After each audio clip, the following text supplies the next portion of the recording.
नहीं पता तो मैं बता देता हूँ, दायमाबाद। क्या है? बहुत इंपॉर्टेंट है, एग्जामिनेशन के लिए बड़ा इंपॉर्टेंट पार्ट है, याद रखना। इंडस वैली सिविलाइजेशन के टाइम पर इस एरिया में एक संस्कृति जन्म लेती है जिसका नाम था दायमाबाद। एनसीईआरटी में है, कार्गोलिथिक एज जो बता रही है ये उसी में। दायमाबाद, दायमाबाद। तो यहां पर एक पर्टिकुलर एंशिएंट हिस्ट्री में हमें संस्कृति मिलती है, सेटलमेंट मिलता है जिसका नाम था दायमाबाद। 16 महाजनपद जब बने 16 सेंचुरी बीसी में, सॉरी 6 सेंचुरी बीसी में, तो 6 सेंचुरी बीसी में 16 महाजनपद में एक इंपॉर्टेंट महाजनपद डेक्कन में बना, एक जो नर्मदा नदी के इस साइड में भी एक ही है। Anyone in the class tell me the name of that particular mahajanapada? बहुत बढ़िया, शानदार, अस्मक। ठीक है, डेक्कन में बना अस्मक। ठीक है, तो 6 सेंचुरी बीसी ऐसे लिखेंगे, इधर 6 सेंचुरी बीसी, इधर क्या लिख देंगे? अस्मक। इधर इंडस वैली सिविलाइजेशन, इधर दायमाबाद। ठीक है, और मौर्यों के आते आते यहाँ पर अल्टीमेट पॉपुलेशन और कंसोलिडेशन हो चुका था और अच्छा खासा एरिया बन गया था। और फिर आपको पता ही है मौर्यंस का प्रभाव कर्नाटक था, आज के कर्नाटक तक था, पहले मैसूर कहलाता था। इस बात को कैसे प्रूव करोगे आप? उसका प्रभाव कर्नाटक तक था पहले। बोलिए, कैसे इस बात का फैक्ट आप ये प्रूव करोगे कि हाँ वहां तक था?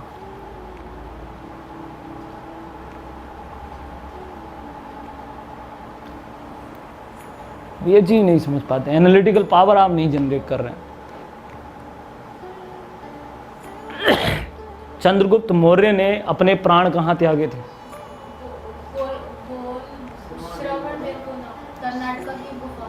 श्रवण बेलगुल।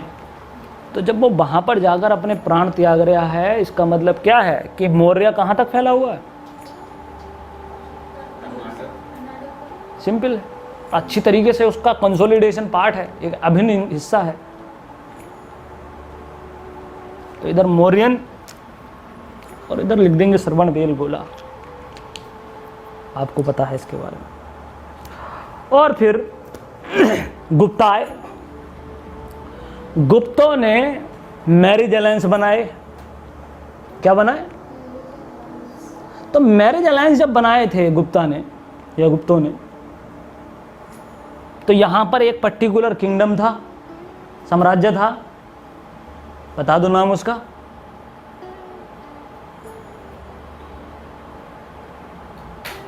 गुप्तों ने डेक्कन की पॉलिसी के अंदर किसके साथ में रिलेशन बनाए थे?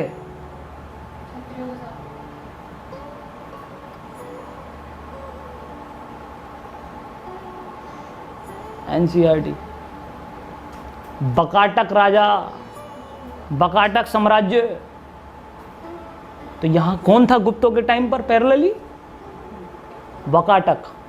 समझ जाइए, मैं डेक्कन के बारे में बता रहा हूं आपको, यहां से क्वेश्चन मिल जाएंगे आपको अल्टीमेट, और एनसीईआरटी पढ़ लीजिएगा फिर। बकाटक। तो गुप्तों के टाइम पर बकाटकों से उनके रिलेशन बने और इस तरह से वो साउथ इंडिया की पॉलिसी में कामयाब रहे। समुद्रगुप्ता प्रयाग प्रशस्ति में लिखा हुआ है, उसने संपूर्ण भारत को जीतकर, ठीक है, अपने आप को सिद्ध किया।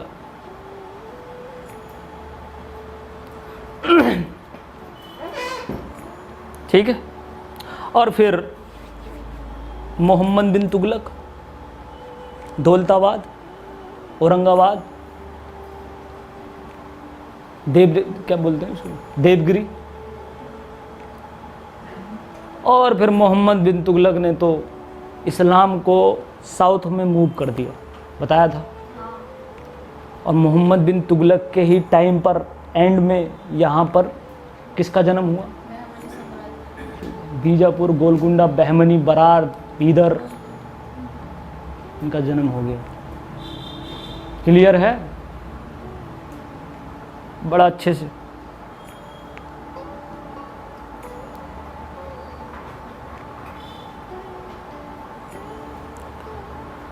तो डेक्कन पॉलिसी की बात कर रहे हैं हम। यहां पर डेक्कन में दो इंपॉर्टेंट किंगडम है, बहुत ही अल्टीमेट। मराठा नहीं, बीजापुर और गोलकुंडा। मराठा तो बहुत बड़ी चीज है। 3 नाम याद रखने हैं, मराठा, बीजापुर, गोलकुंडा।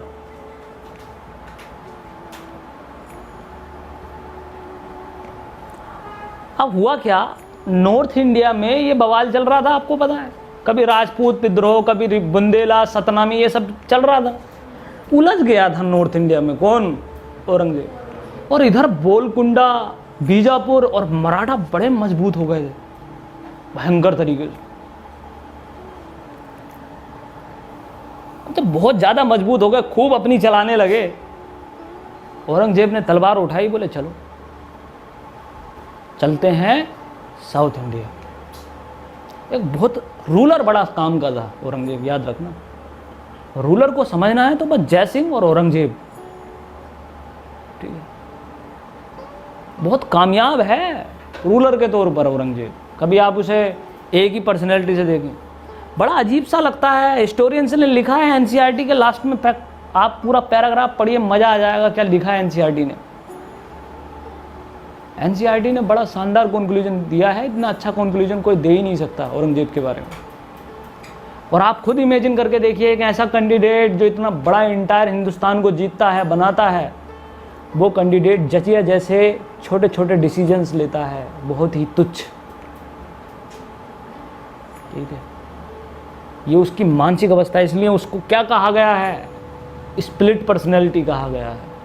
उसको कहा गया है कंफ्यूज्ड राजा, कंफ्यूज्ड रूलर, बहुत कंफ्यूज। और सोच कर देखिए कि औरंगजेब जजिया कब लगाता है? 1679। और 1703 में औरंगजेब जजिया वापस ले लेता है।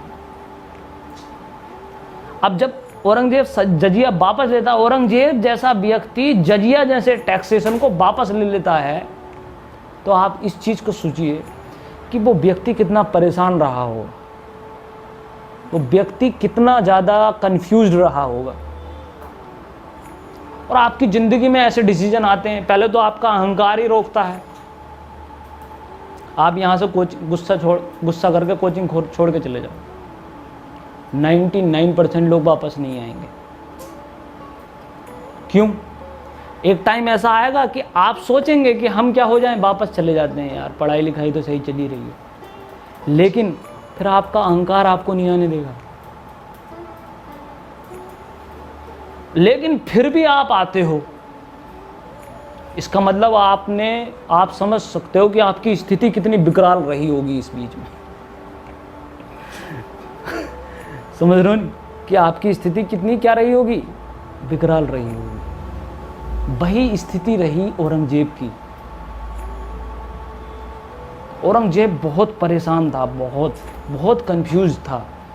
इसीलिए मैं औरंगजेब को कभी गाली नहीं देता, ना बुरा कहता हूं। औरंगजेब स्प्लिट पर्सनैलिटी का शिकार था। और जो व्यक्ति जिसकी जिंदगी इतनी, ठीक है, इतनी ज्यादा विकराल हो गई हो कि एक पूरा शहंशाह होने के बाद वो अपने किए गए कर्म को, अपने बिखेरे हुए रायते को समेट रहा है। बोले आ जाओ यार 1702। और समेटा, मरते मरते उसने सिखों को बुलाया, मरते मरते उसने मराठों को बनाया। सबसे पॉलिसी करेगा ये, सबसे जितनी गलतियां औरंगजेब करता है सबको कवर करने की कोशिश करता है, लेकिन एक में भी कामयाब नहीं होता। और फिर फाइनली थक हार कर एक चिट्ठी लिखता है अपने बच्चे को, बोले कि बेटे कभी किसी की गलत संगति में मत रहना। इसलिए औरंगजेब को समझने के लिए बहुत बड़ा दिमाग चाहिए।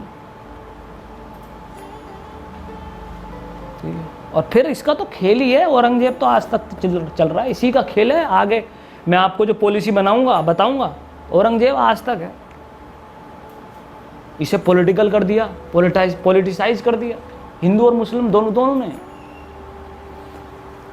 ये समझे आप, डेक्कन में दो पर्टिकुलर किंगडम बहुत बड़े पैमाने पर मजबूत हुए, एक तो बीजापुर और एक गोलकुंडा। मराठा तो है ही। अब ये भाई साहब तलवार उठाकर निकल लिए, बोले अभी बताता हूँ उनको।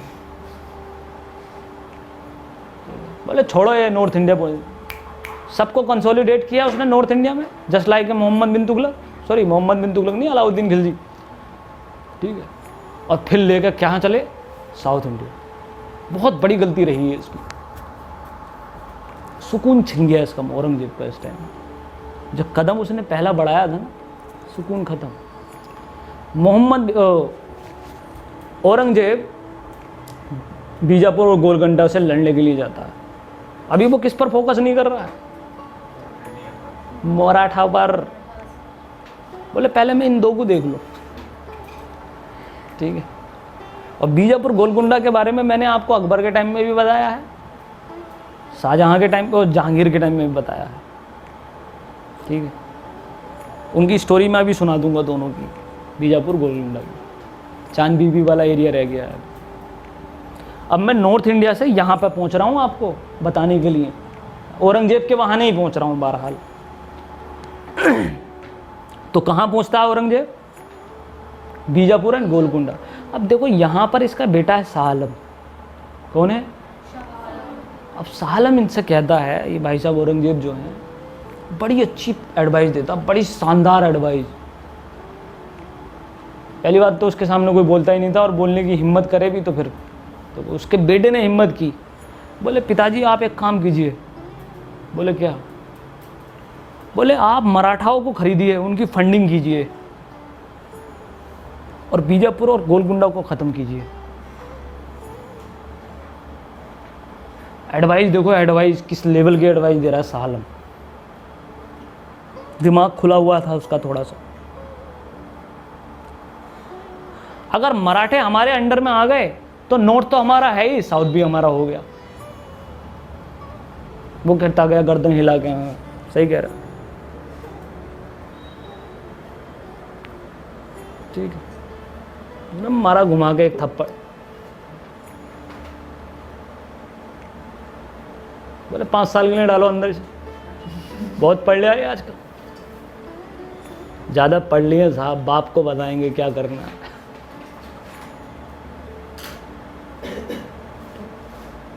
अच्छे लोगों में और बुरे लोगों में यही अंतर होता है। अच्छे लोग सुन लेते हैं अच्छे लोगों की बातें, जैसे अकबर ने सुनी थी। अलाउद्दीन खिलजी याद है, उसके दोस्त का नाम बताओ फिर याद आता। बस अलाउल मुल्क, मेरे पीछे बोलते हैं।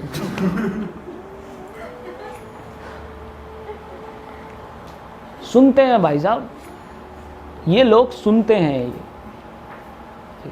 आप कभी डॉक्टर APJ अब्दुल कलाम को देखिए, किसी इंटरव्यू को देख लेना आप, डॉक्टर APJ अब्दुल कलाम करते रहते हैं, yes yes you are right, yes yes yes you are right, yes you are right, yes you are right. सर टंग पर रहता है, yes you are right, but I don't want to involve in politics. बात खत्म। जब प्रधानमंत्री, जब राष्ट्रपति थे ना, जब राष्ट्रपति थे तो पैरेलली किसकी गवर्नमेंट चल रही थी? अच्छी है, कांग्रेस की, ठीक है। और उनसे क्वेश्चन पूछ रहे हैं Arnab Goswami, this is the republic day and this is the doctor APJ Abdul Kalam. आपको नहीं लगता कि ये सरकार कठपुतली सरकार है? आपको नहीं लगता कि हमारे देश की सरकार सोनिया गांधी चला रही हैं, जबकि डॉक्टर मनमोहन सिंह देश के प्रधानमंत्री हैं? आप देश के राष्ट्रपति हैं, आपको क्या लगता है? कितने भयंकर भयंकर बाउंसर फेंक रहा है कौन?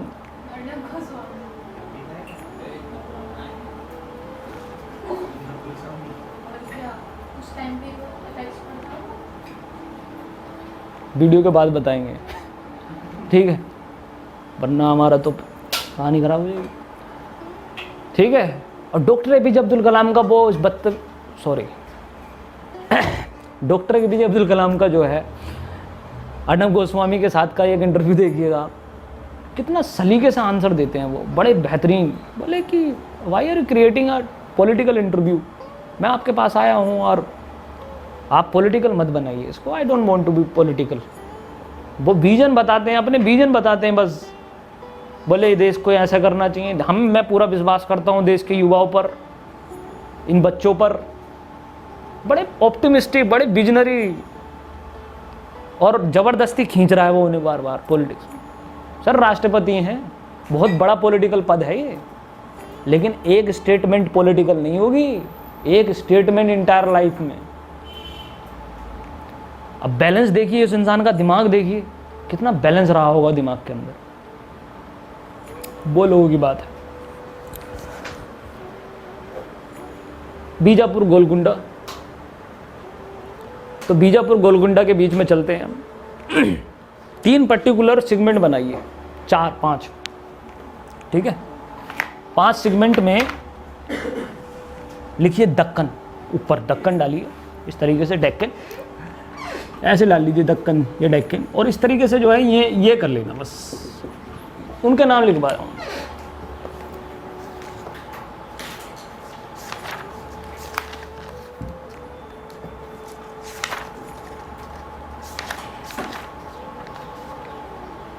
थोड़ा सा समझ जाइए। पहला है अहमदनगर, बीजापुर, गोलकुंडा, बरार, बीदर।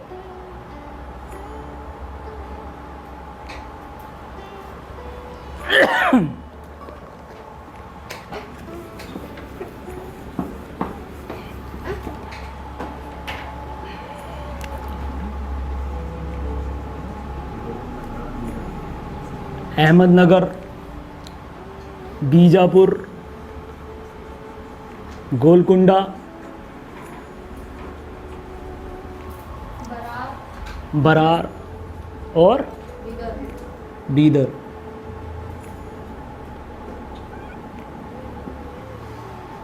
ठीक है, ये सेगमेंट है दक्कन का। इसी को बहमनी साम्राज्य कहा गया। कौन सा? इसी को बहमनी एम्पायर कहा गया।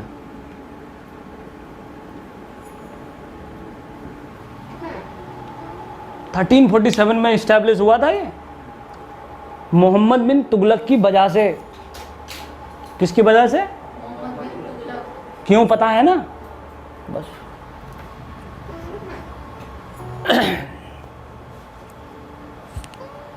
तो इसमें समझिए, पहला सेगमेंट है अहमदनगर। अहमदनगर में एक डायनेस्टी थी, निजाम शाही डायनेस्टी। कौन सी? निजाम शाही डायनेस्टी। निजाम शाही डायनेस्टी, और इसको जो है मुगलों में जीता शाहजहां ने। किसने?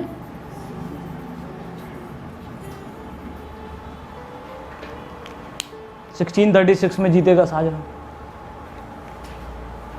बीजापुर है डायनेस्टी, मोस्ट इंपोर्टेंट है आदिल शाही डायनेस्टी। इसी को तो बोला था शाहजहां ने, बेटा oh my son you don't worry.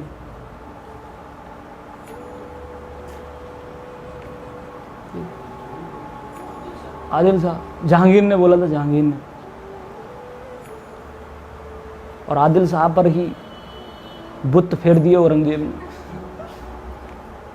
ठीक है, 1686 में बहुत बुरा मारा। 1686 में बीजापुर को आदिल शाही वंश जहां पर था, औरंगजेब ने क्या कर लिया? जीत लिया, बहुत बुरी तरीके से जीता। गोलकुंडा में था कुतुब शाही डायनेस्टी।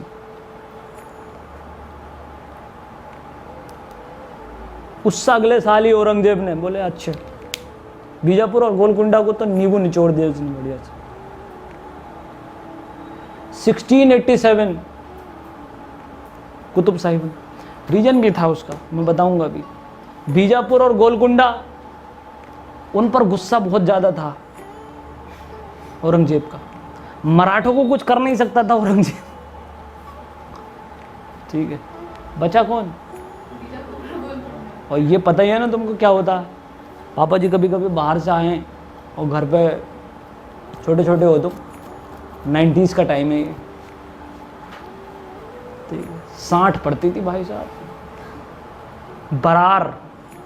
बरार को किसने जीता?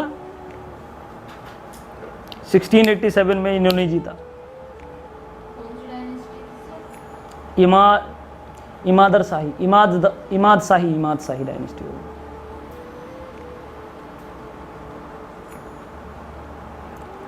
और एक बीदर बरीद शाही वंश था यहाँ पर, बरीद शाही। और एक राजा था अमीर अली बरीद, इसी को दक्कन की लोमड़ी कहा जाता है, फॉक्स ऑफ डेक्कन।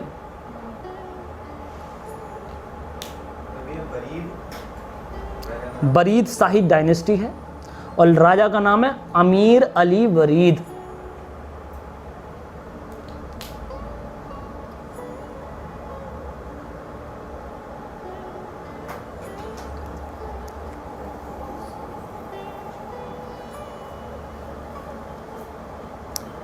इसी के पैरेलल जो है इस साइड में, ये हम्पी की साइड में, हम्पी समझते हैं? कौन सी जगह पर पड़ता है हम्पी, किस स्टेट में? कर्नाटका में। इस साइड में बराबर में इनके नीचे विजयनगर साम्राज्य था। तो इस साइड में आप देखेंगे तो यहाँ कर्नाटक के जो पार्ट है, ये इस वाले एरिया में विजयनगर साम्राज्य बनता है।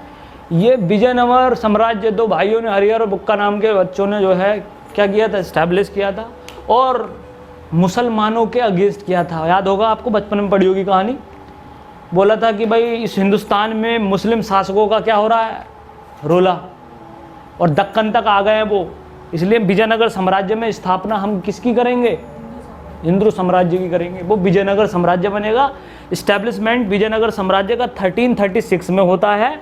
1565 तक चलता है विजयनगर साम्राज्य। और इसमें 4 वंश रहते हैं, 4 डायनेस्टीज रहती हैं। एक तो संगम डायनेस्टी, एक सुलुभ डायनेस्टी, एक तुलुभ डायनेस्टी और एक अरिवीडू डायनेस्टी। ठीक है, इससे ज़्यादा मैं विजयनगर के बारे में भाई लोगों आप में नहीं बता सकता, क्योंकि वो हिस्सा हमारी स्टोरी का नहीं हो पाएगा।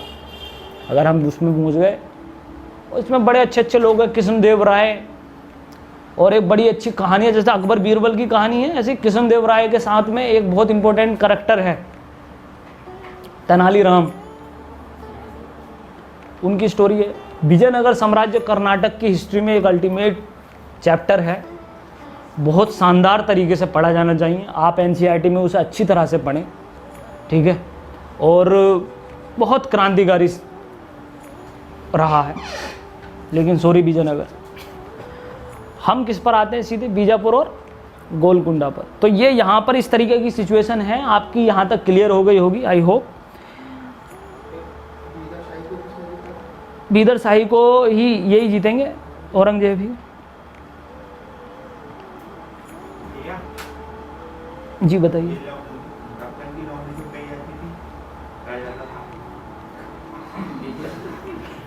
इसलिए कही जाती थी क्योंकि बहुत स्मार्ट था ये, बहुत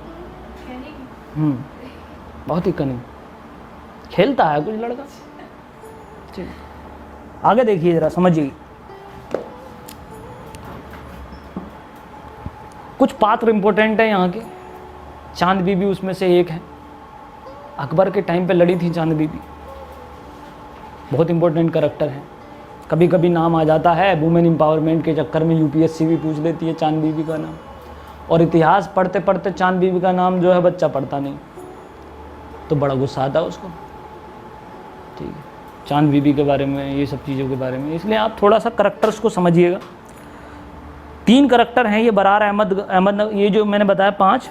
और यहाँ पर कंसोलिडेशन जो करने की कोशिश करता है सबसे पहला राजा मोहम्मद बिन तुगलक, तो छोड़ गया इन्हें।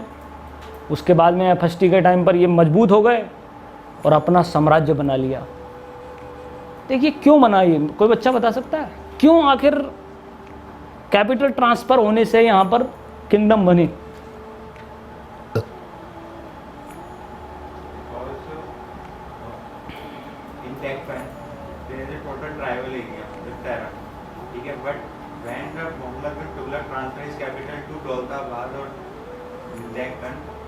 And again transferred it to Delhi.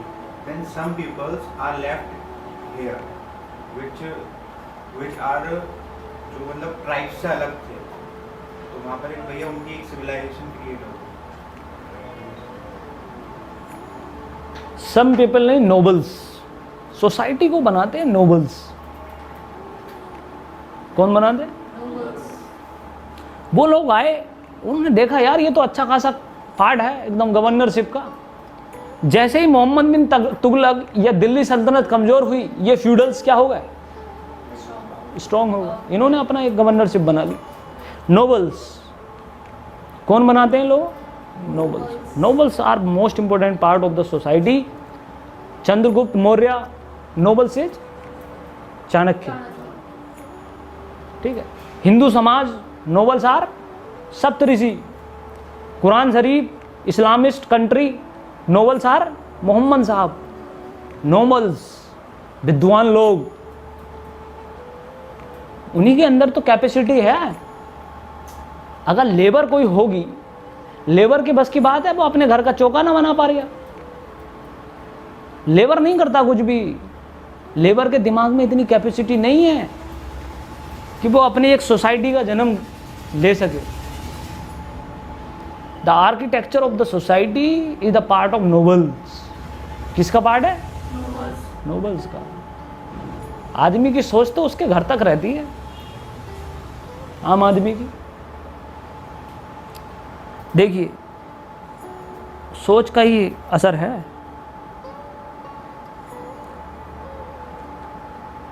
तो अकबर के बाद में अकबर इसे कंसोलिडेट करता है। अकबर का सपना होता है कि भाई हम पहुंचेंगे इससे पार, ठीक है। तो मुगल साम्राज्य में अकबर साउथ इंडिया की तरफ बढ़ता है। तो अकबर जो है अपना एम्बेसडर भेजता है यहाँ, ठीक है। बीजापुर गोलकुंडा में क्या भेजता है? एम्बेसडर। और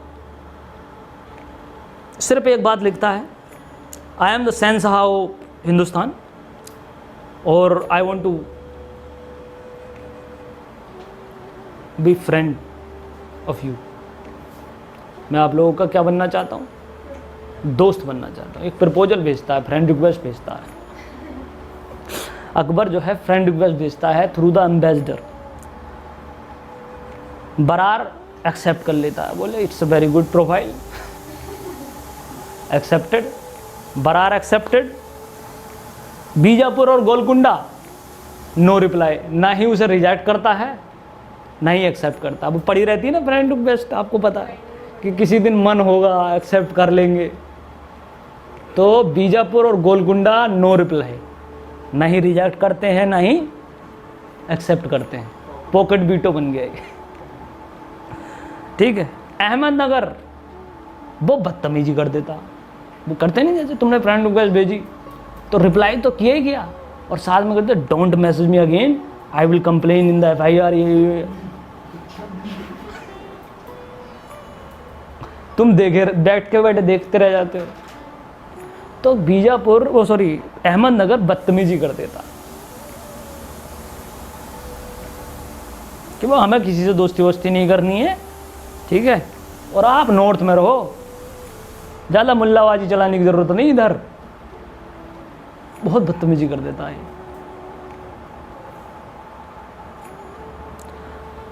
और यहाँ एक करैक्टर होता है चांद बीवी। चांद बीवी जो करैक्टर है वो बिल्कुल नाम की तरह है, बहुत शानदार। शादी इनकी जो होती है बीजापुर में होती है। कहाँ पर? और बेसिकली ये बिलोंग जो करती हैं वो अहमदनगर से बिलोंग करती हैं। मई का अहमदनगर, ससुराल बीजापुर। बड़े लोगों की बात ही ऐसी होती है। अब ये क्या नाम है लड़की खेलती है? सानिया मिर्जा। हिंदुस्तान मई का, पाकिस्तान ससुराल। लग रहा है कुछ, हाँ हिंदुस्तान मई का है, पाकिस्तान ससुराल है। ये नहीं, रामपुर मई का, मुरादाबाद ससुराल, ठीक है। कि फतेहपुर गांव मेरा मई का है, आलमपुर गांव मेरा ससुराल है। औकात का पता चल रहा है, ठीक है। और थोड़ी औकात बढ़ती है। दिल्ली से मैं हूँ, मुंबई मेरी ससुराल, अच्छी औकात है, थोड़ी बहुत अच्छी है मेरी। अब बड़ी हिंदुस्तान मई का और पाकिस्तान ससुराल। आम आदमी चीखता है शादी कर ली, ये कर लिया। अबे पूरे हिंदुस्तान को मई का बनाया उस लड़की ने, और पूरे पाकिस्तान को ससुराल बनाया। तुम फतेहपुर में ही रह गए।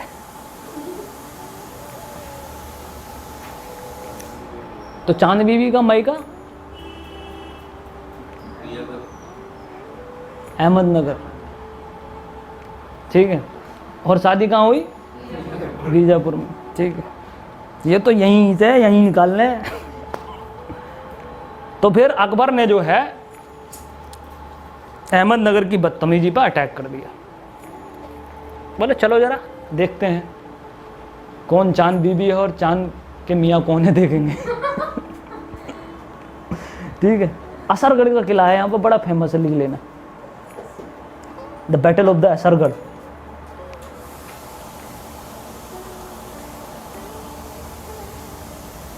बड़ा शानदार इतिहास रहा असरगढ़ का। एक तरफ चांद बीबी, एक तरफ अकबर।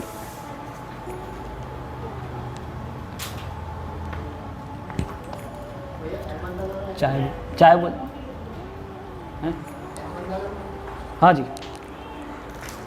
तो एक तरफ असरगढ़, सॉरी एक तरफ अकबर, एक तरफ चांद बीबी, ठीक है। 1601 की बात है, अहमदनगर के किले की। 1601 मई से मुगल इंपीरियलिज्म ऑफ डेक्कन की शुरुआत होती है। असरगढ़ का किला मुगल साम्राज्य जीत लेता है, ठीक है। और जब अहमदनगर पहुंचती हैं फोर्स मुगल की, तो इतनी ताकत तो नहीं होती है अहमदनगर में कि मुगल साम्राज्य से लड़ जाएं, इसलिए सरेंडर कर देती हैं। थोड़ा बहुत मुठभेड़ होती है और सरेंडर कर देती हैं। और अकबर एक डिमांड करता है, बहुत इम्पोर्टेंट डिमांड है ये, इसी पर सारा खेल बिगड़ता है डेक्कन का। और वो डिमांड होती है बालाघाट की। कौन सा घाट? बालाघाट। ये जो बालाघाट की डिमांड होती है, वो ये कहता है, जब सरेंडर वो करते हैं कि ये बालाघाट हमें दे दो। स्ट्रैटेजिकली बड़ा इंपॉर्टेंट है बालाघाट। बालाघाट जिसके अंडर में, इंटायर डेक्कन उसके अंडर में। लेकिन चांद बीबी इस पर बोले नहीं दोगे, जीजू ऐसे काम मत करो, ठीक है, बालाघाट नहीं जाएगा, ठीक है।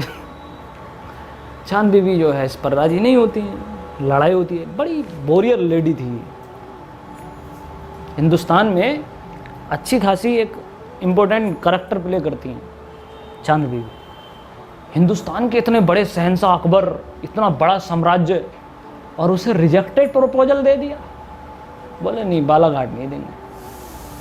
बोले वहाँ पर जरों का दर्शन करती हूँ मैं, तुम्हें अपनी पड़ रही है।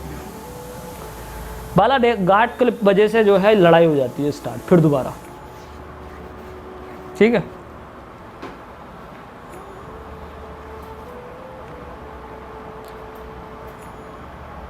फिर बाद में चांद बीबी को तलवार के तर्ज पर रखकर बोलते हैं कि बालाघाट दे दो, वरना ख़त्म हो जाओगी, कोई फ़ायदा नहीं होगा, और तुम्हारा मकबरा भी नहीं बनने देंगे। तो चांद बीबी मान जाती हैं कि चलो ले लो, ले लो, मगर मैं जरों का दर्शन करने जरूर आऊँगी। मतलब कहने का ये है कि ऑप्टिमम रहा, बहुत मामला क्लियर नहीं हो पाया बालाघाट का। ऐसी चीज़ें रह जाती हैं कभी कभी। हिंदुस्तान जब पाकिस्तान से अलग हुआ, जब हम इंडिपेंडेंट हुए, तो ऐसी जगह हमने बहुत जगह छोड़ दी जहाँ मामला क्या नहीं हो पाया, क्लियर ही नहीं हो पाया, ठीक है। ये जम्मू एंड कश्मीर उसी का एक इम्पोर्टेंट हिस्सा है। और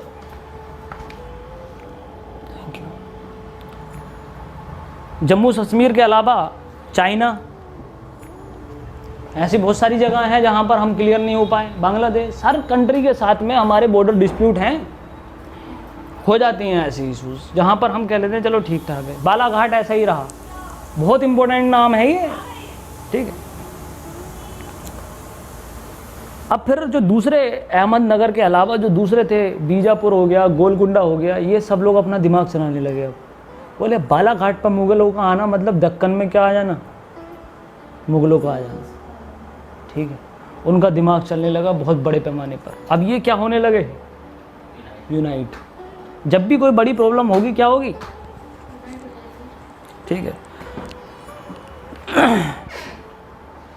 तो उन्होंने जो है चांद बीबी को चढ़ाना चालू कर दिया, पीछे से पैकिंग करनी चालू कर दी। बोले चांद बीबी तुम कहाँ रुक रही हो, तुम्हें झुकने की ज़रूरत नहीं, हम तुम्हारे साथ हैं, ठीक है। ये बालाघाट एग्रीमेंट ख़त्म करोगी।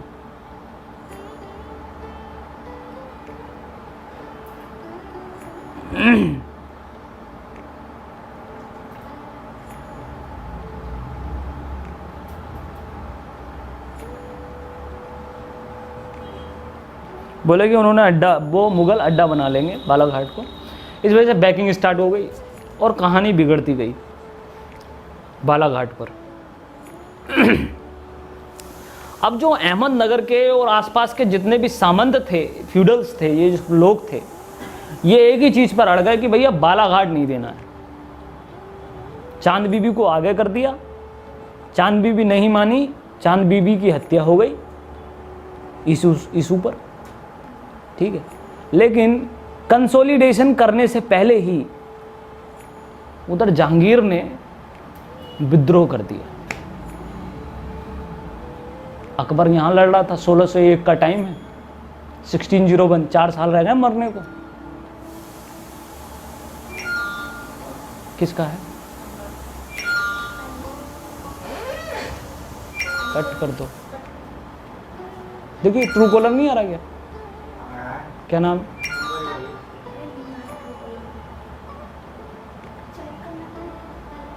कट गया खुद ही। हाँ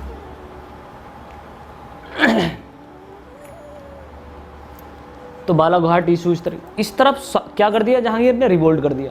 अब जहांगीर बड़ा अजब किस्म का लड़का था, आपको बता दूं, बताया था मैंने आपको जहांगीर कैसा था। एक तो जहांगीर की उम्र बहुत बढ़ रही थी।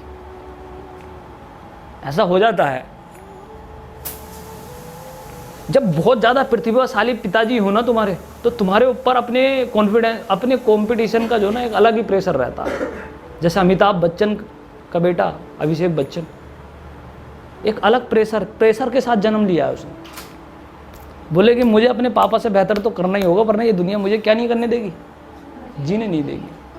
और जहांगीर तो बस शराब और शबाब में बड़ा डूबा हुआ, हमेशा दारू पीता था, अनारकली का डांस देखता था हमेशा।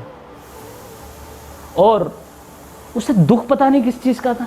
उससे कोई पूछता था तुम परेशान क्यों हो, तुम मेरी परेशानी का मतलब नहीं समझती पारो, कुछ इस तरीके का आलम रहता। वो कहते हैं ना खुद ज़बरदस्ती परेशानी मनाना दारू पीने के लिए, ऐसा करैक्टर था जहांगीर का। कुछ लोग होते हैं ज़बरदस्ती अच्छे खासे रिलेशनशिप को बिगाड़ लेते हैं। मेरे पिताजी मेरे साथ अच्छा नहीं करते, इसी पे पी लेगा। और अच्छा खासा रिलेशन है मम्मी पापा का, फिर भी लेकिन पीनी है, इस वजह से पहला रिश्ता बिगाड़ना पड़ेगा, तब जाकर पिएंगे। जहांगीर का करैक्टर भी वही, उसने बड़ा पता नहीं कौन सा इशू बनाया, बोले मरता ही नहीं। 1556 में बैठा था, 1605 पहुंच गया।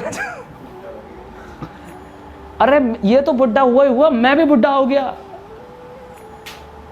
जहांगीर को बड़ा ऊपर से उलेमा, ठीक है, ऊपर से अनारकली, और ऊपर से कौन बेगम कर रहे हो, पढ़ रहे हो या कहानी सुन रहे हो, नाम बताओ हैं?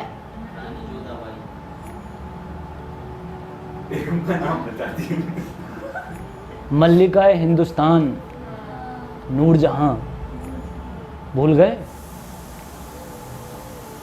भूल गए क्या? नहीं। और आइटम गर्ल तो है ही एकदम अल्टीमेट। क्या नाम? ठीक है। अगर सबको 2-2 घंटे टाइम भी देता होगा, उनकी सुनता भी होगा, तब भी कितना परेशान रहता होगा। अनारकली कहती होगी यार तुम राजा कब बनोगे भाई, मैं भी जो है ऐसा करना चाहती हूँ, वैसा करना चाहती हूँ। उधर नूरजहां तो मल्लिका हिंदुस्तान बनना के लिए पूरा का पूरा तड़प ही रही थी। बोले मुझे शहंशाही का ताज पहनना है। याद दिला देना मुझे, स्टोरी के एंड में कोहिनूर की स्टोरी सुनानी है, वो रह गई है। अब जहांगीर बड़ा अलग टाइप का। फिर जब 1601 में जब राजा अकबर छोड़ के गए, बोले बड़े दिनों बाद गया, आप यही मौका है बेटे, निकल ले। उन्होंने विद्रोह कर दिया, गद्दी पे बैठ गया जहांगीर। ठीक, बोले पापा बस अब नहीं। इधर जो है अकबर आया बड़ी तेज, बोला कि अबे पागल, मैं चांद बीबी से लड़ रहा हूँ, तुझे जो है इस चीज़ की पड़ी अभी करना था तुझे। फिर अच्छा सा खासा कंसोलिडेशन हो रहा था बालाघाट का, ठीक, लेकिन बैक टू पवेलियन हो गया अकबर। फिर अकबर ने आके उसे समझाया, मतलब कम पिया कर, अपने रूम में रखा, पी लिया कर। अब पी ली और पी कर मेरी गद्दी पे बैठ गया तो कोई तरीका बनता है इधर। समझाया उसको, और वैसे भी मैं तो जाने वाला हूँ, तुझे चिंता क्यों हो रही, मेरे बात तू ही है। और बड़ा अजीज था अकबर का सलीम, ठीक है। दुआओं में मांगा था सलीम चिश्ती से, ठीक है, अजमेर में जाके। और फिर खुशी में जो है वो बनाई थी अजमेर की दरगाह, इसी खुशी में लड़का होने का वरदान दिया था। चमत्कार है हिस्ट्री में, और हुआ लड़का सलीम चिश्ती। उसका नाम भी क्या रखा, सलीम। सलीम ही कहता था अकबर उसे, जहांगीर पांगीर नहीं कहता था। ए सलीम है, तो उसे समझा दिया उसने। समझाना तो था ही, इंटेलिजेंट आदमी था अकबर। और फिर 1601 से लेकर 1605 तक अकबर ही राजा रहा, लेकिन किसको समझाते हुए रखा उसने, जहांगीर। 1605 में अकबर ने प्राण त्याग दिया अपने, याद होगा आपको।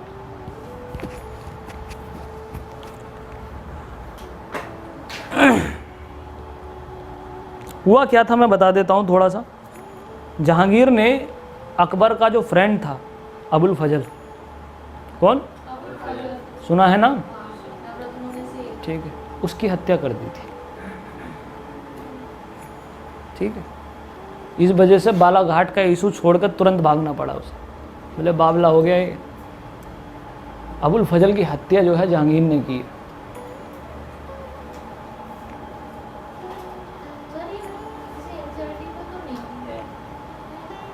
है, याद नहीं है,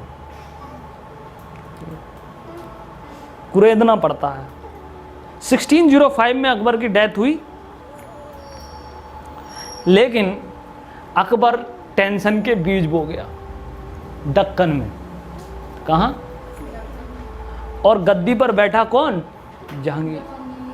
जहांगीर बहुत मस्त मोला लड़का है इन मामलों में, जैसे फिरोज शाह तुगलक ऐसे ही जहांगीर, ठीक है। जहांगीर बोला भाई देखो मुझसे लड़ाई झगड़ा नहीं होगा, मैं आराम से डांस वांस देख रहा हूँ, ठीक है, मेरा हिसाब किताब सही चल रहा है, ठीक है, आप अपना हिसाब किताब सही बनाओ बिंदास तरीके से, मेरी तरफ से कोई अटैक नहीं होगा, मुझे कोई बालाघाट पालाघाट की ज़रूरत नहीं, ठीक है, आप खुश हम खुश, बात ख़त्म।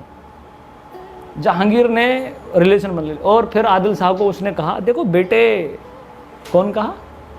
बेटे सन बोल दिया, ओ माय सन, ठीक। तो आदिल साहब को और भी अच्छा लगा कि अरे मुग़ल सल्तनत का जो है व्यक्ति हमारा पापा है, इससे अच्छी बात कौन सी।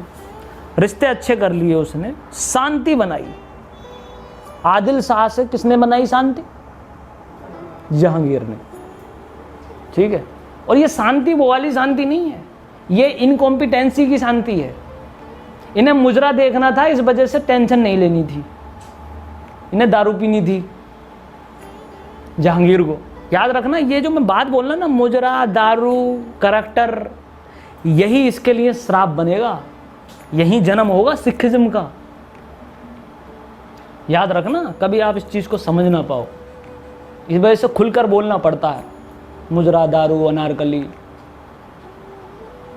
सिखिज्म सिख रिजेक्ट कर देंगे, बट हम नहीं मानते ऐसे शहंशाह को।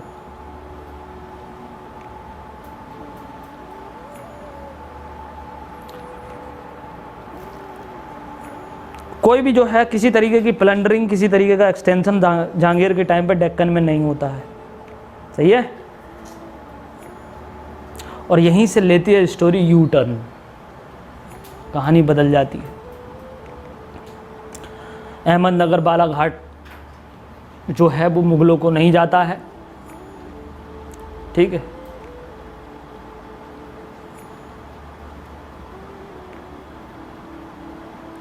और इसी बीच अहमदनगर एक बदतमीजी और कर देता, एक गलती और कर देता। शाहजहां के टाइम पर, किसका टर्न आता है उसका अगले वाला?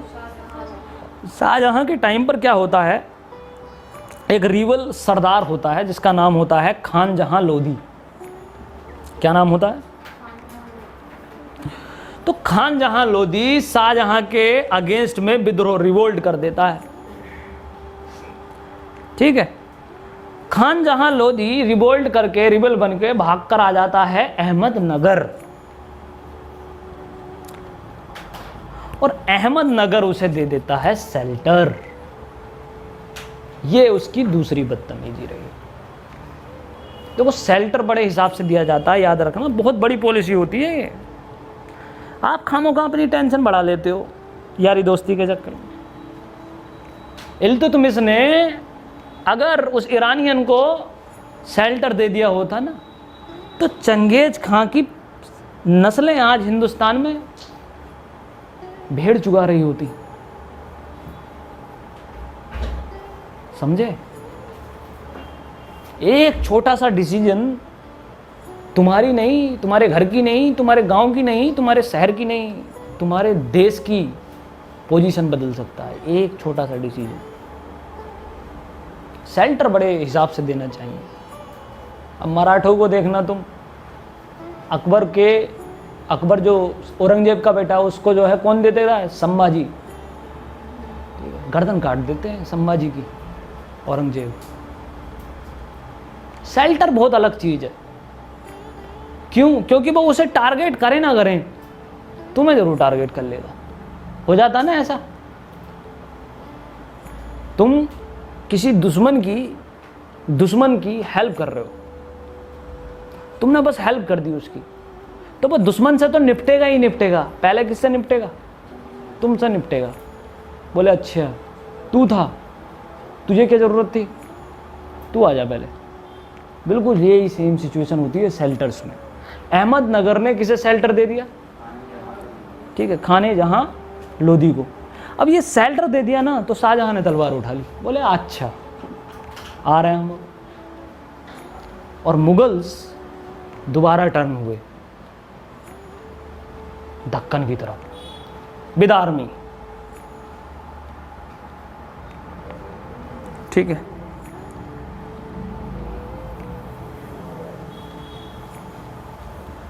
और शाहजहां ने कहा या तो हम रहेंगे और या रहोगे तुम। बात खत्म। अहमदनगर से सीधे डायरेक्ट हिट, ठीक है। शाहजहां दक्षिण पहुंचता है। अब यहां की स्टोरी सुन लो ध्यान से, यहां कहानी मराठों की बनेगी। अब शाहजहां कहां मूव कर गया? दक्षिण। दक्षिण में 3 है, बीजापुर, गोलकुंडा और मराठा। मराठा भी साम्राज्य नहीं बना है, ठीक है, अभी तो बहुत दूर है, बट मराठे हैं भाड़े पर जो लड़ते हैं। तो अब शाहजहां वहां जाता है और वहां पर एक सरदार है, छोटा सा जागीरदार, Shahji, the father of Shivaji. वहां उस शाहजी से मिलते हैं शाहजहां। बोला ऐसा है, इस अहमदनगर को निपटाना है, ठीक है। इसके लिए शाहजहां शाहजी से डील करता है, एग्रीमेंट करता है। बहुत इंपॉर्टेंट बात है ये, यहीं से मराठा कहानी बिगड़ती है। देखो ये एक इंपॉर्टेंट चीज। शाहजी को शाहजहां ने अपनी साइड में मिलाया, और शाहजी के अंडर में अच्छे खासे मराठा के जो सिपाही हैं, सैनिक हैं, वो रहते थे। अच्छे खासे, अच्छी खासी जो है उनकी एक तरीके से बिसात थी शाहजी की मराठों में। और टेरेन क्यों किया शाहजी, क्या नाम है इसका, शाहजहां ने ऐसा क्यों उसने जो है शाहजी का सहारा लिया? Because of terrain. ठीक है, अगर आपको ऐसे कॉम्प्लिकेटेड एरिया में कोई गाइड नहीं मिलेगा, अगर आपको यूपीएससी में आपको कोई मेंटोर नहीं मिलेगा, अगर आप किसी सिटी में जा रहे हैं उसमें अगर आपको कॉम्प्लिकेशन रास्ते बताने वाला नहीं मिलेगा, आप अपनी मंजिल नहीं प्राप्त कर सकते। अलाउद्दीन खिलजी याद है? बताइए बताइए, आप बताइए। अलाउद्दीन खिलजी ने इस डेक्कन पॉलिसी को हैंडल करने के लिए क्या किया था?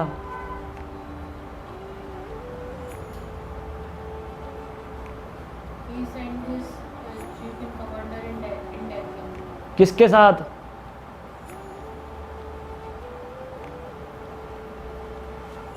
पता है पीछे हैं? देवगिरी के राजा की लड़की से अपनी शादी कर लेंगे। जी, क्या नाम था राजा का? बस इतना करना है आपको, हैं?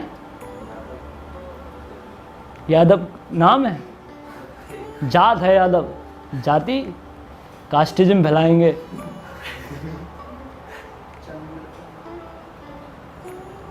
अरे भैया इतना बढ़िया नाम है उनका, सियापति रामचंद्र जी, रामचंद्र यादव।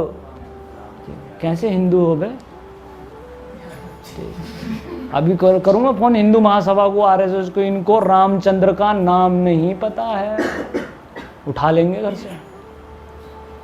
रामचंद्र यादव, अलाउद्दीन खिलजी, गुप्ता, बकाटक राजा, और अब शाहजहां, शाहजी। कौन? यही कामयाबी का रास्ता, जो जो इस रास्ते से निकलेगा कामयाब होगा। अब कहानी बिगड़ जाती है थोड़ी सी। और शाहजी को हैंडल करना क्यों किया? ये सब कुछ क्यों हो रहा है? टेरेन की वजह से। किसकी वजह से? टेरेन की वजह से।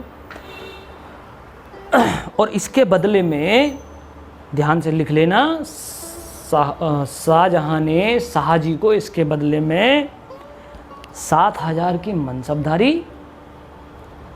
ठीक है, जागीर, बहुत सारी रकम दे दी।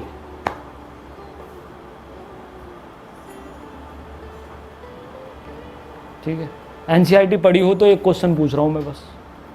एक बहुत इंपॉर्टेंट नोबल है जिसने मराठों को बहुत बड़े पैमाने पर बैकिंग की थी, उसी व्यक्ति ने मराठों को पावर बनाने में पूरा का पूरा कंट्रीब्यूशन दिया है। नाम बता दो बस। नोबल है, नोबल, बहुत ही माइंडेड व्यक्ति।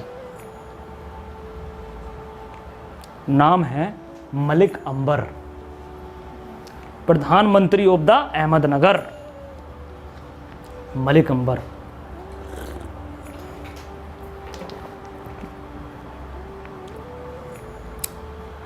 मलिक अंबर वॉज द प्रधानमंत्री ऑफ अहमदनगर। मराठों का राजनीतिक पावर बनाने में सबसे बड़ा कंट्रीब्यूशन मलिक अंबर।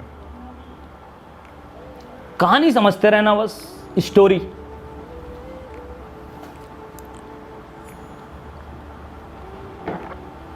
अहमदनगर के खिलाफ शाहजहां ने शाहजी का सहारा लिया। अहमदनगर के अंदर मलिक अंबर नाम के बहुत बड़े नोबल हैं जो आगे चल के मराठाओं की बैकबोन बन जाएंगे। मलिक अंबर का बेटा है फतेह खान। कौन है? सेनापति है अहमदनगर के सेना में। कौन है? ठीक है, फतेह खान शाहजहां को मैसेज भेजते हैं, चचा कहाँ चक्कर में पड़ रहे हो अटैक वटैक करने के, और शाह जी से इतनी बड़ी डील करने के। मैं हूँ अंदर महल के किले के और सारी सिक्योरिटी मेरे अंडर में है, अंदर से दरवाज़ा खोल दूँगा, चुपचाप आ जाना, ठीक है, अहमदनगर का खात्मा करके चले जाना, जो भी बख्शिश दो मंजूर होगी। जो बख्शिश क्या है, जो शाह जी को आपने दी है वही बख्शिश मुझे दे दो, मुझे और कुछ नहीं चाहिए, तुम्हारा काम ऐसा है। समझ रहे हो? लॉ में एक बड़ा इंपॉर्टेंट होता है बात, term breach of contract, breach of agreement, ठीक है। वादा तोड़ दिया, प्रॉमिस डे पे दिया था शादी करूंगा,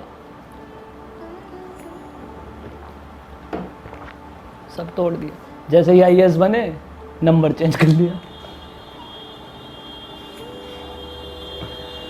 नंबर क्या हो गया?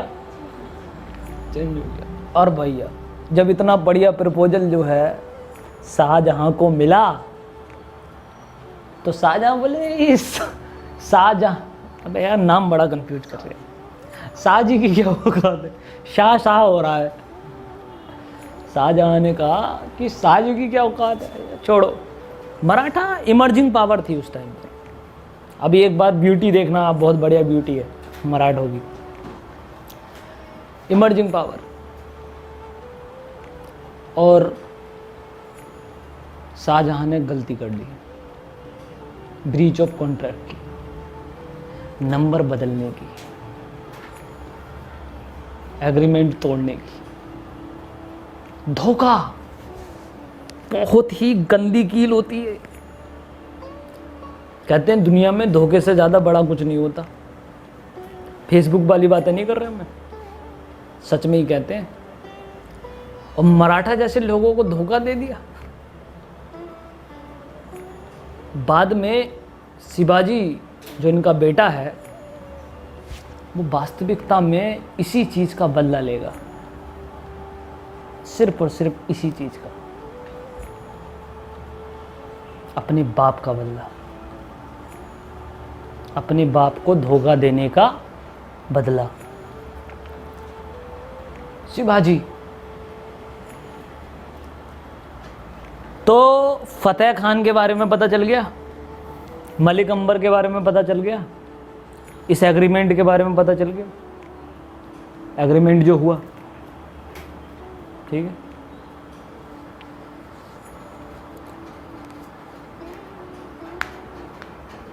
और मुगल मराठा स्ट्रगल यहीं से शुरू हुआ। अभी बता रहे हैं, मलिक अंबर उस टाइम पर प्रधानमंत्री था अहमदनगर का, उसी का बेटा था फतेह खान।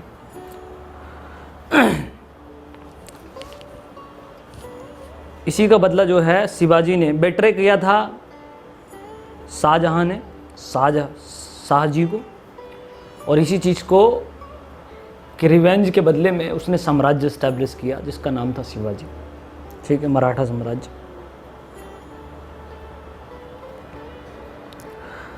ठीक है, मलिक अंबर वॉज द प्रधानमंत्री ऑफ अहमदनगर। 1633 में शाहजहां ने फतेह खान की मदद से अहमदनगर जीत लिया।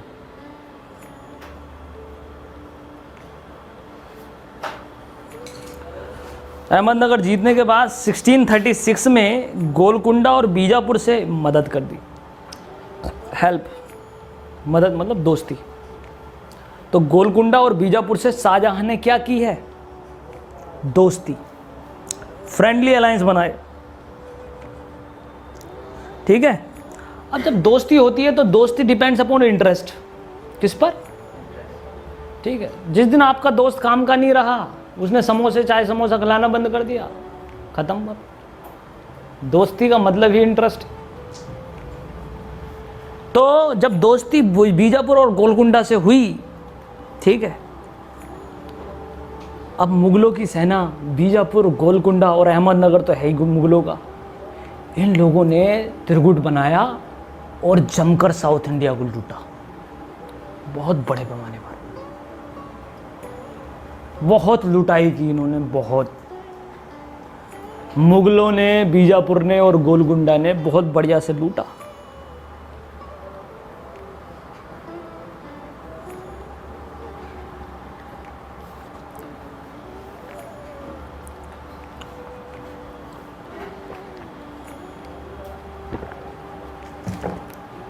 बैकिंग मुगलों की, बीजापुर गोलकुंडा फ्रंट पर, और किसे खा गए? साउथ इंडिया में तो भाई साहब सोना उबल रहा है, बहुत भयंकर तरीके से, बहुत संपत्ति थी। साउथ इंडिया में इस टाइम कौन सा किंग था? साउथ इंडिया में इस टाइम चलेंगे पल्लव, पांडव, ये सब, और इसे भेज दिया। अब 20 साल बाद शाहजहां, 20 साल बाद 1656, 20 years लेटर, 20 साल बाद शाहजहां एक चिट्ठी भेजता है। फाइनेंशियल क्राइसिस आ गया था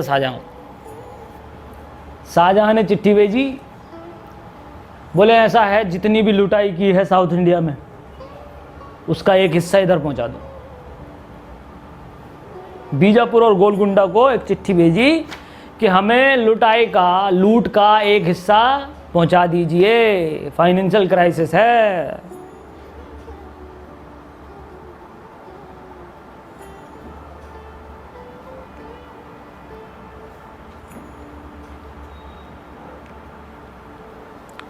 ठीक है, 1656 इधर गोलकुंडा और बीजापुर के सैनिकों में भर्ती किसकी थी? मराठों की। सैनिक तो मराठे ही थे सारे के सारे, बीजापुर में, गोलकुंडा में, अहमदनगर में और मराठा में भी। कहाँ के सैनिक थे? सब मराठा। और इधर मराठा सैनिक तो थे ही थे। 1656 में मराठों की एक बहुत तगड़ी बैकिंग हो रही थी in the form of Shivaji, बताया था 1656। तो मराठे मजबूत, ऊपर से बैकिंग टू किसको? गोलकुंडा और बीजापुर को। तो इन्होंने आंखें दिखा दी। क्या दिखा दी? आंखें दिखाई। अब आ गए हम स्टोरी पे वहीं, औरंगजेब पर। 1656 अभी तक तो औरंगजेब हैंडल कर रहा है नॉर्थ इंडिया में। अब तलवार उठा के कहाँ चला औरंगजेब? साउथ इंडिया, बीजापुर और गोलकुंडा। अब बस आप ये समझ जाइए कि सेना कहाँ पर है और कौन सी सेना है? मराठा। कौन है? मराठा। हेडिंग डालिए, मराठा शक्ति कैसे बनते हैं? How Maratha became the power, the empire.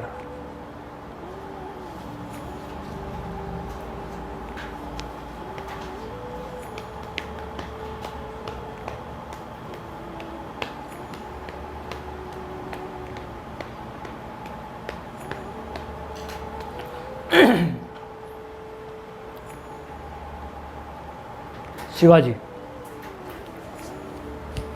देखिए, पहली बात तो जब हम शिवाजी की बात करते हैं तो शिवाजी के लिए दो चीज़ें बहुत इंपॉर्टेंट है उनकी लाइफ के लिए। दो कैंडिडेट। पहले कैंडिडेट हैं उनकी माँ, नाम है जीजाबाई। बताते रहा करो लाउडली, इंटरेक्शन बड़ा अच्छा लगता है मुझे। तो माँ का नाम था उनके क्या? जीजाबाई। एक तो वो बहुत ही पावरफुल लेडी थी, उन्होंने शिवाजी को बनाया था, मैं साफ साफ कहूँ तो बहुत अच्छे से। आगे चल के मैं बताऊंगा इस बात को, महिलाओं का कंट्रीब्यूशन कितना हो सकता है, टॉपिक है आपका। नेपोलियन ने बहुत बड़ी बात कही थी मरते मरते, you give me a good mother I will give you a best nation. याद है? तुम मुझे अच्छी माताएं दो, मैं दुनिया का सबसे अच्छा देश दूंगा। कुछ बात है इस ये कौम है ना, महिलाओं की जो कौम है, इसमें बात है छिपी हुई, इसमें ही रहस्य है। जीजाबाई ने बनाया था शिवाजी को। और दूसरे कैंडिडेट जो उनकी ज़िंदगी में रहे, उनका नाम था बड़ा इम्पोर्टेंट, उनके गुरु। बहुत बढ़िया। महाराष्ट्र में आप कभी जाओगे और जब कभी मराठी ठेकों पर जाओ, ठेका नहीं सॉरी मराठी क्या बोलते हैं उनको, ढाबों पे भी जाओगे, छोटी छोटी दुकानों पे भी जाओगे, उसमें एक तस्वीर देखोगे आप, ठीक है? तो वो तस्वीर है कि शिवाजी खड़े हुए हैं और उनके गुरु बैठे हुए हैं और ऐसे करके उंगली दिखा रहे हैं। आप देखना, गूगल पे भी सर्च करोगे पे तस्वीर आए, बड़ी पॉपुलर तस्वीर है महाराष्ट्र में, बहुत मराठी लोग बहुत अच्छे से जानते हैं। तो उनके जो गुरु थे, बहुत बढ़िया गुरु थे। गुरु का नाम बता सकता है कोई बच्चा? रामदास जी। हाँ, वो भी हैं, लेकिन उनके जो प्रमुख गुरु हैं वो कौन है? गुरु रामदास। बहुत इम्पोर्टेंट कैरेक्टर, बहुत बेमिसाइल फितरत। महाराष्ट्र में रामदास जी बहुत ही स्ट्रॉन्ग कैरेक्टर है।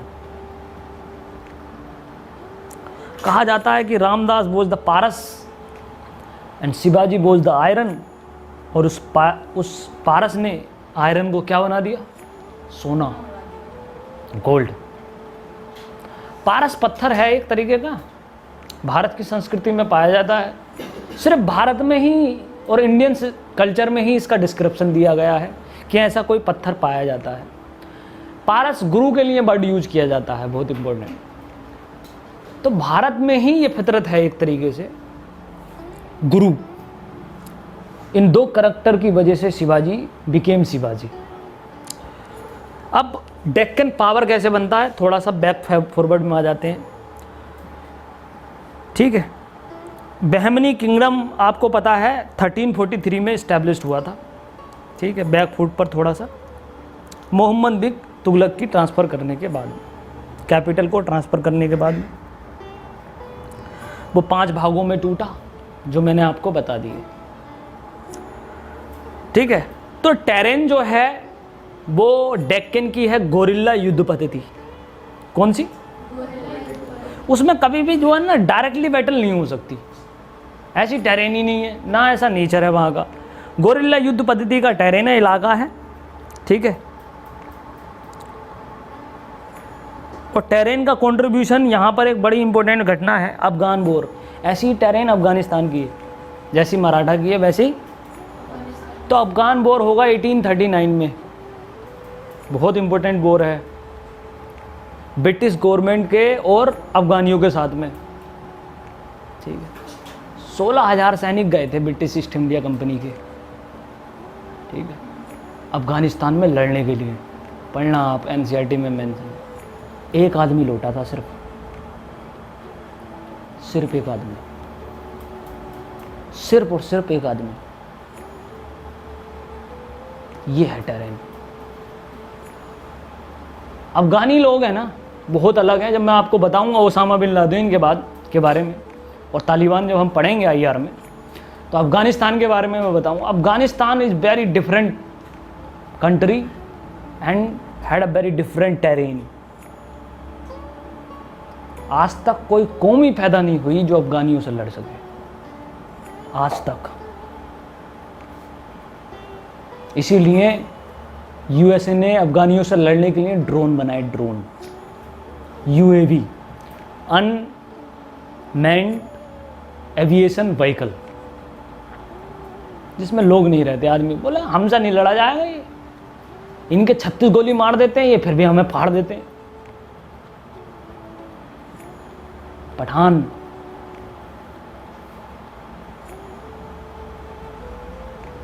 कुछ चीज़ें संभाली नहीं जाती, इसलिए उन्हें यूज किया जाता है।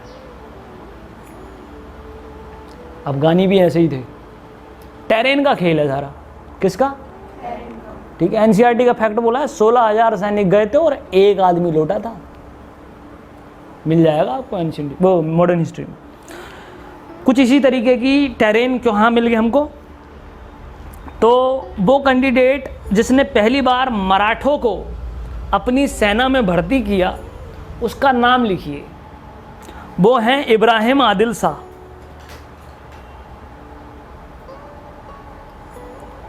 और इब्राहिम आदिल शाह ने मराठों को सेना में भर्ती किया। बड़े ही वाइल्ड लोग होते। आपने कभी भगत सिंह फिल्म देखी है? शहीद आजम, अजय देवगन वाली। उसमें करैक्टर है मराठी राजगुरु। कौन सा? राजगुरु। तो राजगुरु जो करैक्टर है उसमें आप राजगुरु का करैक्टर देखना। राजगुरु के पास में कोई आइडियोलॉजी नहीं है। राजगुरु मस्त मौला लड़का है, ठीक है। और राजगुरु बड़ा पागल है मरने के लिए। फेस्टिवल मनाता है वो अपना, बोले कब होगी फांसी। और उससे आके पूछता है यार तू बड़ा खुश है। मराठी लोग ही ऐसे होते हैं, बड़े ही ब्रेव वॉरियर। राजगुरु की कोई आइडियोलॉजी नहीं थी, लेकिन वो अपने प्राण त्यागना चाहता था देश पर। कसाब को जब ना एक हवलदार ने पकड़ा, क्या नाम था उसका?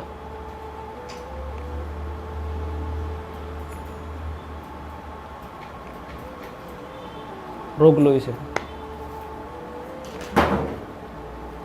बड़े बदतमीज लोग हो तुम। सर्च करना, उसका नाम बिगड़ जाएगी वीडियो। तो कसाब को जिस कांस्टेबल ने पकड़ा था, तुकाराम, उस कैंडिडेट के सीने पर AK-47 दाग दी थी पूरी की पूरी कसाब ने। लेकिन उस कैंडिडेट ने कसाब को छोड़ा नहीं था, उसे जिंदा पकड़ना था। क्या अचीवमेंट रही तुकाराम की, आप सोच के देखिए। कसाब उस टाइम पर ऑन द स्पॉट मरना चाहता था, लेकिन उसे मरने नहीं दिया। एक भी गोली नहीं लगने दी उसे। और हमने हिंदुस्तान के सबसे बड़े अटैकर को जिंदा पकड़ा। क्या कंट्रीब्यूशन रहा तुकाराम का। इसलिए जो ना शिवाजी और मराठी, ये जो टेरेन उनके अंदर है ना, वो बड़ी जानदार और बड़ी शानदार टेरेन है। सर फितरत जो होती है बड़ी इंपॉर्टेंट चीज़ होती है। और फितरत पर और हमारे नेचर पर हमारी ज्योग्राफी का बड़ा असर होता है। किसका? ज्योग्राफी का। पंजाब लड़ाकू और वॉरियर और बहुत ही बेलिकस टाइप का जो है टेंडेंसी रखने वाला स्टेट है, क्योंकि वहाँ का टेरेन ऐसा है। अफगानी उससे भी ज़्यादा टेरेन ऐसा है। बंगाली लोग रसगुल्ला खाओ और काम बनाओ, नो वॉर, ओनली स्लेवरी। जो ना देखो वो गुलाम बना लेता बंगालियों।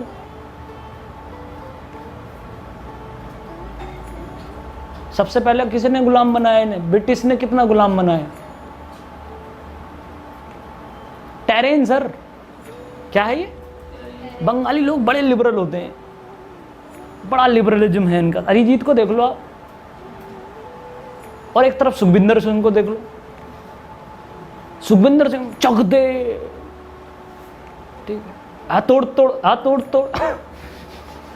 और लिबरलिज्म अरिजीत सिंह को देखो आप, कितने लिबरल गाने गाएगा, ठीक है। पोपोन को देखो आप, कितने लिबरल गाने गाएगा।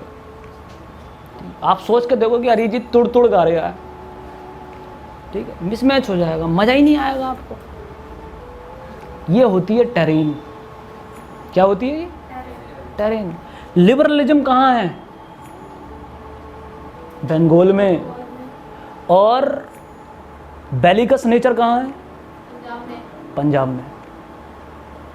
तुम्हारा भी तो कोई नेचर होगा उत्तर प्रदेश वासियों, समझ रहे हैं? मैं आपको ये बता रहा हूं कि इंसान की फितरत और नेचर का एक अच्छा खासा असर, जरूरी नहीं है लेकिन एक अच्छा खासा असर उसकी ज्योग्राफी का पड़ता है। इस बात से मेरी हो सकता है 50% लोग सहमत ना हो, लेकिन 50% हो जाएंगे, मुझे इतना आता है। समझ गए? ये है टेरेन।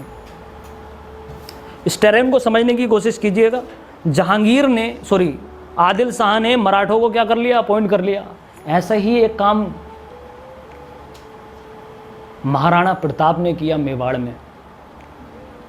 पीहड़ों से ट्राइबल्स उठाए, उन्हीं की लैंग्वेज में उन्हीं के साथ घास की रोटियां खाई और खड़ी कर दी एक ट्राइबल्स की फौज।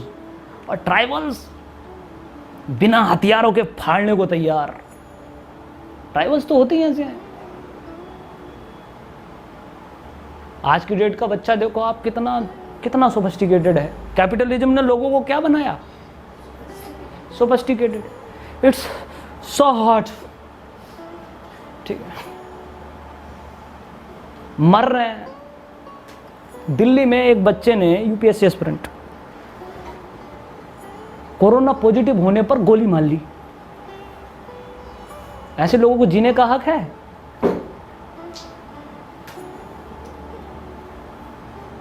कोरोना पॉजिटिव हो गया तो क्या कर ली? आत्महत्या कर ली। कितने मरे हुए दिमाग हैं लोगों के इस टाइम, कितने सोफिस्टिकेटेड लोग हैं, बच्चे हैं। किसने बनाया ये काम? कैपिटलिज्म। इन्हें हैंडल करने की भी तो कोई फितरत, कोई एजुकेशन स्टार्ट करो, वरना दिक्कत हो जाएगी। तो जहांगीर ने आदिल शाह ने किसे अपॉइंट किया? मराठों को। मराठे बहुत पावरफुल चीज़ है। और मराठों ने जब आदिल शाह की फौज में भर्ती हुई और जहांगीर ने अपनी सेना भेजी, कई दफ़ा जहांगीर को हराया मराठों ने। और जहांगीर देखकर बड़ा ये हो रहा है, अनारकली आके हार गया मैं। बार बार बोले क्या हो रहा है, हार क्यों रही है मुगल सेना? बोले एनालिसिस करवाओ, रिसर्च एंड डेवलपमेंट, रो की टीम भेजो। चल क्या रहा है, क्या कारण है? तो रो के एजेंट ने बताया वहां कि साहब वहां लोकल लोग लड़ रहे हैं। लोकल लोग मतलब बोले मराठा। बोले मराठा एक कौम है, फाड़ देती है। 36 गोली मार दो सीने में तब भी कसाब को नहीं छोड़ती, बड़ी खतरनाक कौम। जहांगीर बोला अच्छे। बोले तो क्या देते हैं उसके बदले में? बोले सैलरी देते हैं बस। बोले सैलरी देते हैं बस। बोला ऐसा है, मुगल फैना में जो है मराठों को भर्ती करो। ठीक है। और जहांगीर ने मराठों की भर्ती कहाँ चालू कर दी? मुगल सेना में। अब देखना कितना मजा आएगा युद्ध में। उस तरफ भी मराठे, इस तरफ भी मराठे। अब मराठे लड़ेंगे आपस में, मराठे मरेंगे आपस में। और युद्ध किस में था? आदिल शाह और जहांगीर में। ये कहते हैं ब्यूटी।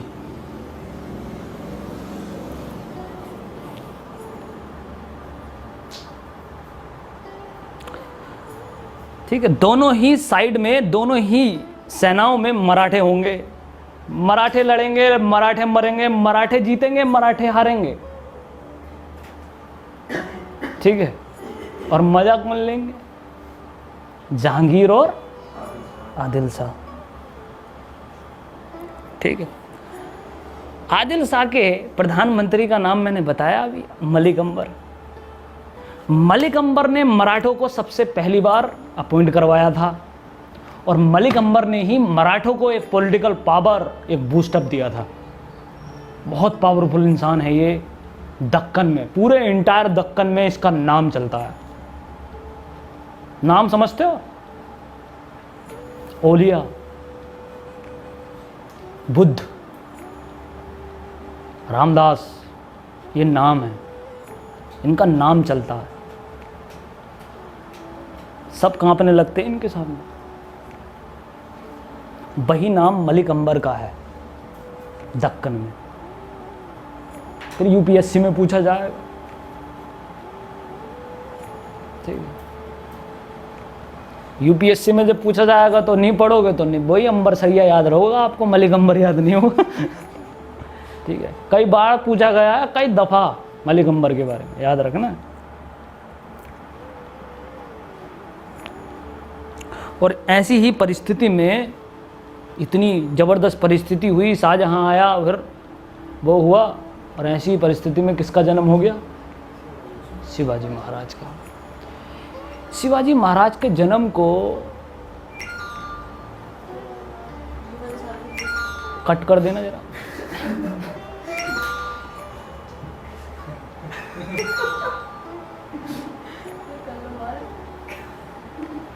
शिवाजी महाराज के जन्म को इनकारनेशन कहा है। क्या कहा? अवतार कहा, अवतार मराठों ने, हिस्टोरियंस ने।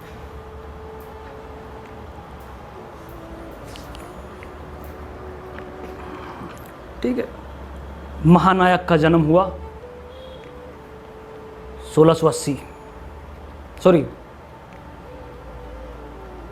1680। शिवाजी का जन्म कब हुआ है? हाँ 1627, 1680 में तो बनाते हैं। अब शिवाजी का जब जन्म होगा, अब ये जो लड़ाई होगी ना औरंगजेब और शिवाजी की, देखिए ये जो लड़ाई है, ये लड़ाई हिंदू मुसलमान की लड़ाई नहीं है, ये लड़ाई है जागृत राजा की और बेहोश राजा की। बेहोश कौन? जागृत कौन? बड़ी अच्छी लाइन लगती है मुझे ये हिस्टोरियंस की, कि this is the battle of a enlightened king, awakened, enlightened नहीं, awakened king and unconscious king.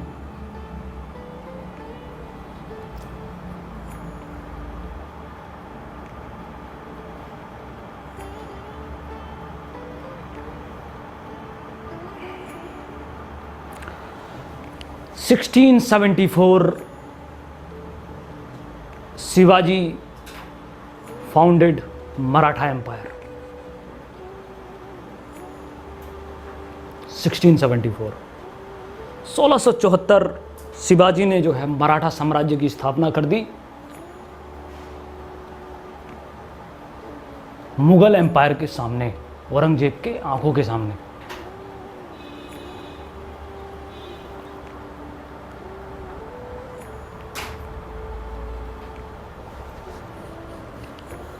Osama bin Laden ने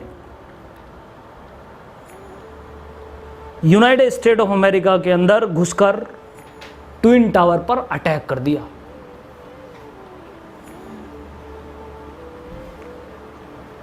समझ गए? देखते रह गए। सुपर पावर उसके अंदर घुस के क्या कर दिया? अटैक कर दिया। Capital of, financial capital of USA, New York, twin tower. ऐसे ही शिवाजी ने औरंगजेब की आंखों के सामने मुगल वो मराठा साम्राज्य की क्या रख दी? नींव रख दी, एस्टैब्लिशमेंट कर दिया। 1674 बहुत बड़ा काम रहा ये, अल्टीमेट, बच गए बिगुल, हो गया काम, ठीक है। बट गया हिंदुस्तान। मराठा वर्सेस मुगल, ठीक है। मराठा वर्सेस मुगल की बात जब हम करते हैं, शिवाजी की बात करते हैं, मैं थोड़ा सा डिटेल में बता देता हूँ शिवाजी के जो कारनामे हैं थोड़े से, क्योंकि शिवाजी एक अहम हिस्सा रखेंगे आपके उसमें। जल्दी जल्दी।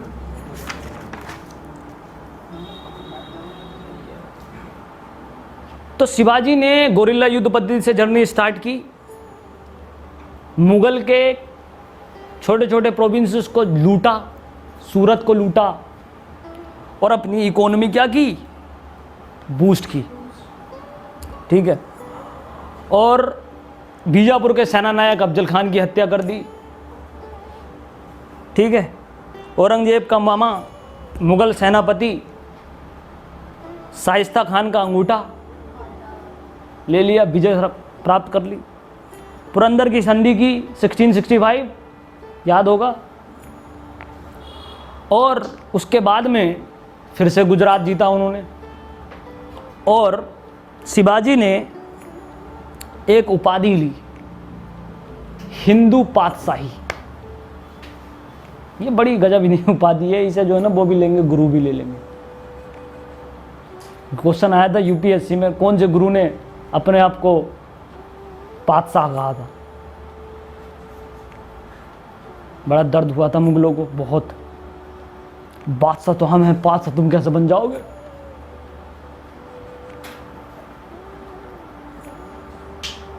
शिवाजी की ज्यादातर लड़ाई मुगल सेनापति जयसिंह से हुई थी, औरंगजेब से कम, जयसिंह से ज्यादा हुई थी, याद रहे इस बात को। जो कि ये चीज भी दर्शाती है कि ये हिंदू मुसलमान का युद्ध नहीं था। हिंदू पातशाही जो उपाधि थी, बहुत इंपॉर्टेंट उपाधि है ये उपाधि बनारस के एक बहुत बड़े पंडित, ठीक है, उनका नाम लिखिए, ब्राह्मण गंगा भट्ट ने दिलवाई थी। और शिवाजी ने अकबर को अच्छे से पढ़ रखा था, अशोक को अच्छे से पढ़ रखा था, विक्रमादित्य को अच्छे से पढ़ रखा था। तो उसने अपने शासनकाल में अष्टप्रधान की नियुक्ति की, अपॉइंटमेंट ऑफ अष्टप्रधाना।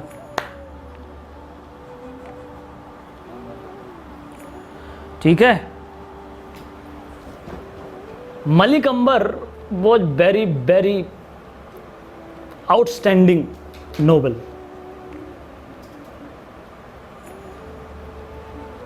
मलिक अंबर ने बड़े रिफॉर्म किए थे। तो मलिक अंबर ने एक रिफॉर्म ये भी किया था कि उन्होंने एक बंदोबस्त दिया था एग्रीकल्चर में, जिसका नाम लिखा मलिक अंबर बंदोबस्त।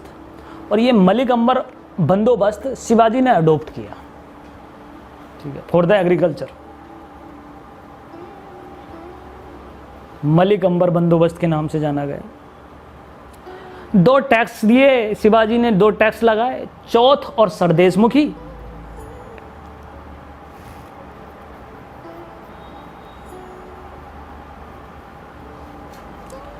सरदेशमुखी आपको बता दें कि आज की डेट में सरनेम भी है देशमुख,